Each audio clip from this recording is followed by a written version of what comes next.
Kerala civil സൊസൈറ്റിയുടെ ആഭിമുഖ്യത്തിൽ പ്രദീപ് കുളങ്ങര എഴുതിയ ഈഴവ ചരിത്രവും ശ്രീനാരായണ ഗുരു എന്ന വഴിവിളക്കും പുസ്തകത്തിന്റെ പ്രകാശനം പത്തനംതിട്ട YMCA ഹാളിൽ നടന്നു. KG റജി നളന്ത അധ്യക്ഷത വഹിച്ചു. ഒരു ഗ്രന്ഥം ഇറക്കുവാൻ നമുക്ക് സാധ്യമാകും. അതിന്റെ പിന്നിലുള്ള പ്രയത്നം എന്ന് പറയുന്നത് വളരെ വലുതാണ്. അതിനെ ആ അർത്ഥത്തിൽ നമുക്ക് കാണാൻ സാധിക്കണം എന്നുള്ളതാണ്. അദ്ദേഹത്തിന്റെ 5ാമത്തെ കൃതി ലോക ഗുരുവായിട്ടുള്ള വിശ്വഗുരുവായിട്ടുള്ള ശ്രീനാരായണ ഗുരുദേവന്റെ പ്രസക്തമായിട്ടുള്ള ആദർശങ്ങളെ ഉദ്ധരിച്ചുകൊണ്ടുള്ള ഒരു കൃതിയാണ് എന്നുള്ളത് വളരെ ശ്രദ്ധേയമായിട്ടുള്ള ഒന്നാണ്. അഡ്വക്കേറ്റ് ചന്ദ്രസേനൻ പ്രൊഫസർ മാലൂർ മുരളീധരന് പുസ്തകം കൈമാറിക്കൊണ്ട് പ്രകാശന കർമ്മം നിർവഹിച്ചു.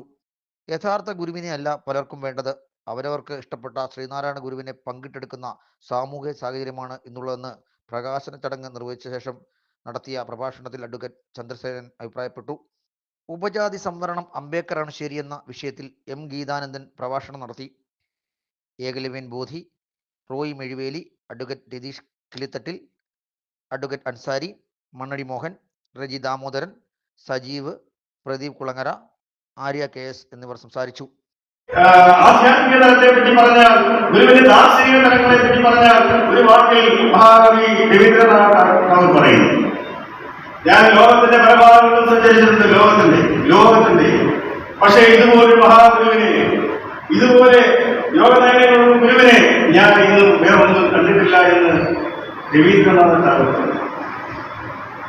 ആ കാലഘട്ടത്തിൽ കേരളത്തിൽ ഈ സമൂഹം, അതായത് കേരളത്തിന്റെ ജനസംഖ്യയുടെ 80-85% വരുന്ന സമൂഹം അനുഭവിച്ച ത്യാഗങ്ങളും കൊടും ക്രൂരതകളും അത് മനസ്സിലാക്കിക്കൊണ്ട് പരിവർത്തനത്തിന് വേണ്ടി തന്റെ തപശക്തിയെ ഉപയോഗിച്ച ഒരേ ഒരു യോഗ്യവര്യം മാത്രമേ ഉള്ളൂ ഈ ലോകത്ത്.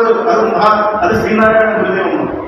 വേറൊരു യോഗ്യവര്യന്മാരും ഞാൻ പുസ്തകങ്ങൾ വായിക്കുന്നു.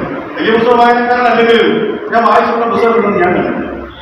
തന്റെ തപശക്തിയെ, തന്റെ പ്രവർത്തന കർമ്മമണ്ഡലത്തെ ഒരു സമൂഹത്തിന്റെ അടിച്ചമർത്തപ്പെട്ട, നീതി നിഷേധിക്കപ്പെട്ട, ധർമ്മം നിഷേധിക്കപ്പെട്ട, സാഹോദര്യം നിഷേധിക്കപ്പെട്ട, സ്നേഹം നിഷേധിക്കപ്പെട്ട, ഒരു സ്വാതന്ത്ര്യം നിഷേധിക്കപ്പെട്ട ഒരു സമൂഹത്തിന് വേണ്ടി തന്റെ എല്ലാ കഴിവുകളും തന്റെ തപശക്തിയും വിനിയോഗിച്ച ഒരേ ഒരു യോഗവര്യേ ഉള്ളൂ, ഒരേ ഒരു ആചാര്യനേ ഉള്ളൂ, ഒരേ ഒരു സന്യാസിയും. അതാണ് ശ്രീനാരായണ. ആ ഗുരുദേവൻ